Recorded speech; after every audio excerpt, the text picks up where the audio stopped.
Hello tout le monde, j'espère que vous allez bien. Je suis ravie de vous retrouver dans cette vidéo où, comme vous avez pu le lire dans le titre, ce sera une vidéo autour de la surjeteuse que vous voyez juste ici. Je vais vous donner 5 conseils pour éviter de faire 5 erreurs avec sa surjeteuse.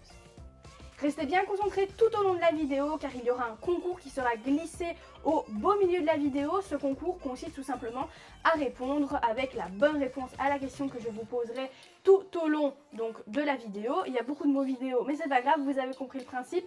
Vous devez donner la bonne réponse dans les commentaires. Ensuite je tirerai au sort parmi les bonnes réponses une personne qui pourra tout simplement gagner un patron PDF de son choix qui se trouvera sur la boutique Enjoy Couture. Vu que les patrons y sont déjà. Donc soyez bien attentifs, c'est parti. Première chose, quand vous avez un fil qui casse, peu importe que ce soit le fil d'une aiguille, donc c'est celle de droite ou celle de gauche, le releveur de fil, donc c'est-à-dire supérieur ou inférieur, peu importe, il faut toujours redésenfiler les aiguilles et ensuite il faut les réenfiler une fois qu'on a réenfilé les releveurs supérieurs et les boucleurs, depuis tantôt je dis les releveurs, les boucleurs supérieurs et inférieurs. C'est vraiment très important parce que en fait votre fil va passer dans les aiguilles de la plaque et donc si vous ne retirez pas les fils qui passent dans les aiguilles de plaque, quand vous allez vouloir surjeter de nouveau, et bien à ce moment-là vous risquez d'avoir un petit problème, c'est-à-dire que ça risque de faire des gros bruits et en fait de casser votre surjette de nouveau. Donc je vais vous montrer, vous allez voir que c'est vraiment très simple ce que je vous raconte, mais en image c'est toujours plus compréhensible. Ok, donc on se retrouve ici sur la surjeteuse. Donc là je vais enlever le pied pour que vous voyez plus clair. Donc là vous avez les deux aiguilles tout simplement supérieures. Et ici on ne les voit pas forcément super bien, mais vous la verrez dans la question numéro 2 parce que je m'attarde un peu plus dessus. Vous avez les aiguilles inférieures. Donc là je vais faire comme si mon fil était cassé, donc c'est-à-dire que je vais le couper. Je suis en train de chercher en même temps une paire de ciseaux, comme si je n'en avais pas assez. J'ai 25 000 paires de ciseaux, mais j'en ai jamais une sous la main. Je ne sais pas si chez vous c'est la même chose. Alors, par exemple, hop, ce fil-là et ce fil-là sont cassés. Donc ce que je fais, c'est que je me retrouve avec un surjet qui n'est pas fini.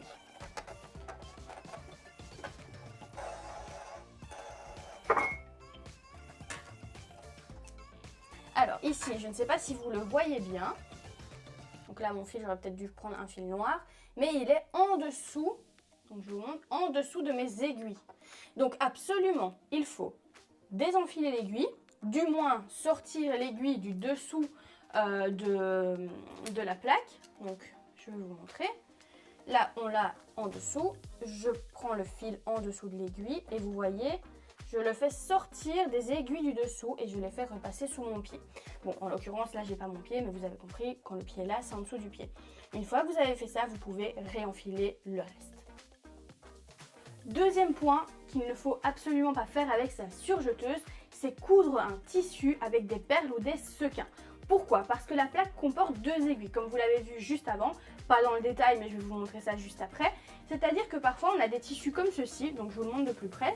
Donc vous avez des petits et des gros sequins. Eh bien on pourrait se dire, bon ça va, il y a le couteau, ça va couper, les aiguilles c'est solide, ça va passer à travers, pas de problème. Sauf que les sequins c'est une matière un peu comme du plastique.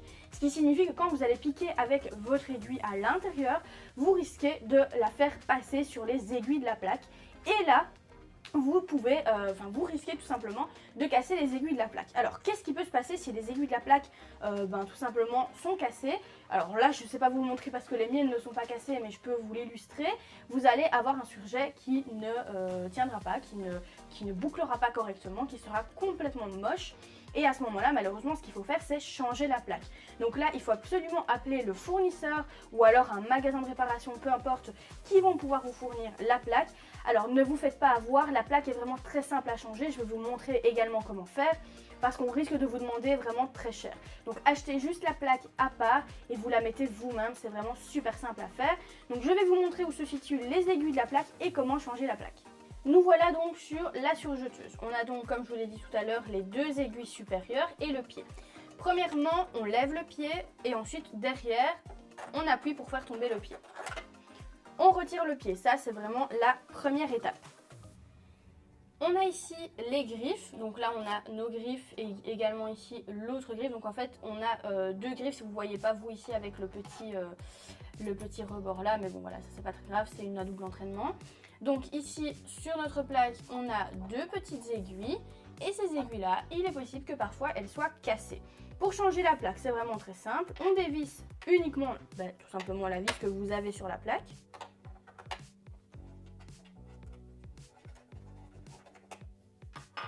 Et ensuite, on la soulève. Il n'y a vraiment rien de compliqué à ça. Hop.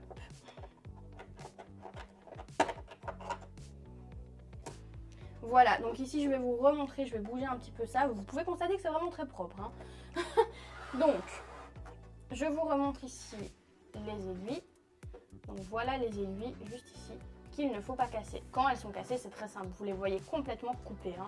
Donc à place d'avoir une pointe d'aiguille, elles sont droites. Donc vous devez acheter cette plaque et la remplacer. Donc pour la remplacer, donc vous l'enlevez comme je viens de le faire. Et pour la remettre, hop, je reprends ma surjeteuse. Pour la remettre, on passe comme ceci. Là en fait vous avez un petit trou avec une petite tute. Alors c'est pas forcément comme ça dans toutes les machines, mais en tout cas celle-ci, ça l'est. On le pose, on remet et on vient remettre notre vis.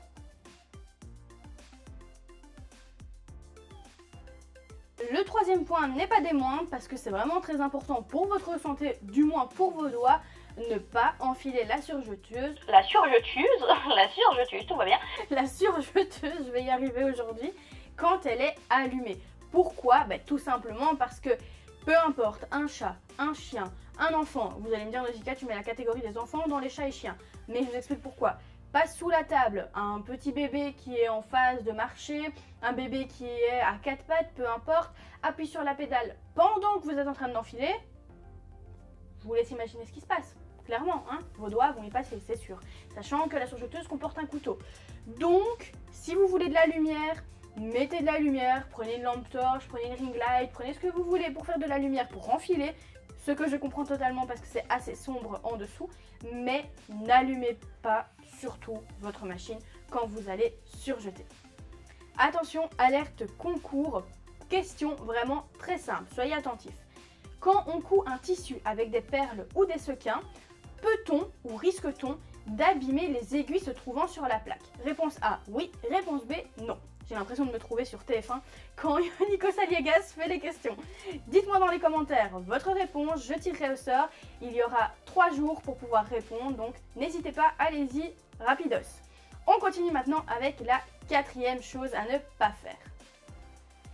Parfois on me dit, Nausicaa, je ne comprends pas, j'ai bien enfilé, donc tout va très bien, j'ai vraiment bien enfilé.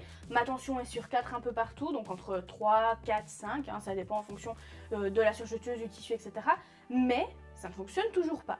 Sachez que parfois l'enfilage n'est pas bon. Pourquoi? Parce qu'on ne passe pas correctement nos fils dans les disques de tension. Et si vous ne savez pas ce que c'est, je vous montre ça tout de suite. Alors, le disque de tension, j'ai vraiment du mal à parler, c'est incroyable, hein. Le disque de tension se trouve juste là derrière. C'est pour cela qu'on a ici tout simplement le réglage de la tension. Parfois, il y a des personnes, donc elles passent leur fil au-dessus, puis elles prennent le fil et elles le passent simplement, comme ceci. Sauf que le passer juste comme ça ne fait pas rentrer le fil dans le disque de tension. Le bon geste, c'est de prendre au-dessus, de prendre en dessous, hop, et de vraiment le passer à l'intérieur. Vous allez sentir votre fil glisser à l'intérieur. Là, je vais vous montrer sur une autre surjeteuse où on le voit un petit peu mieux. Vous allez voir, vous allez mieux comprendre. Alors, cette surjeteuse est déjà un peu plus vieille, mais là, vous pouvez voir ici une ligne métallique. Donc, entre cette ligne métallique et la gauche, c'est là où je dois passer mon fil. De nouveau, donc quand je mets mon fil, si je le pose juste comme ça, ça ne va pas. Il faut absolument, hop, le faire glisser à l'intérieur. Vous voyez, absolument comme ceci, le faire passer dedans. Plus vous allez serrer, dans l'autre sens, et plus vous allez avoir du mal à le passer. C'est tout à fait normal vu que la tension est plus serrée. A l'inverse, si vous vous mettez sur 0, vous allez passer votre fil super simplement. Cinquième conseil, il ne faut pas laisser l'aiguille de gauche quand elle n'est pas enfilée. Pourquoi? Je vais vous montrer le résultat. J'ai fait un test avec l'aiguille de gauche qui est donc placée mais non enfilée. C'est-à-dire que là, je veux surjeter à 3 fils, mais j'ai quand même laissé mes 2 aiguilles. Vous allez voir le résultat. Et ensuite, j'ai fait le test avec donc l'aiguille de gauche enlevée. Vu qu'elle n'est pas enfilée, elle n'a rien à faire sur la machine. Elle n'a pas sa place. Et donc, vous allez voir, le résultat est beaucoup plus joli. Alors, il n'est pas énorme au niveau de la différence. Mais vous allez quand même voir la différence. Donc, je vous montre. Alors, celui-ci, c'est celui avec tout simplement l'aiguille de gauche enfilée. Donc vous pouvez constater que les petites bouclettes là sur la gauche, enfin la droite pour vous peut-être, eh bien elles ressortent plus. Vu qu'il y avait l'aiguille, bah, c'est passé derrière l'aiguille et donc ça a fait quand même ressortir le surjet. Vous pouvez voir aussi qu'il est beaucoup plus lâche, il n'est pas vraiment très proche. Par contre, avec celui-ci, donc là j'ai carrément enlevé, je ne sais pas si vous voyez bien, voilà. Là, j'ai enlevé par contre donc l'aiguille de gauche. Vous voyez qu'il est très collé à mon tissu et que les bouclettes ne se voient pas. Voilà pour mes 5 conseils, les 5 erreurs à ne pas faire avec sa surjeteuse.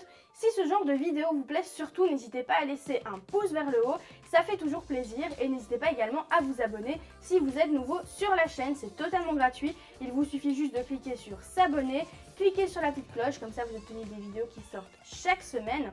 Et n'hésitez pas à laisser des commentaires en me disant si vous aussi vous avez déjà fait ces erreurs-là avec votre surjeteuse et du coup que vous n'allez plus les faire, ou quelle autre erreur ou quel autre problème vous rencontrez avec la surjeteuse. Ça pourrait peut-être faire l'objet d'une vidéo, ça se passe dans les commentaires, donc n'hésitez pas à aller laisser tout simplement vos avis, vos questions, etc., etc. Je vous fais plein de gros bisous, prenez soin de vous et on se retrouve la semaine prochaine. À bientôt!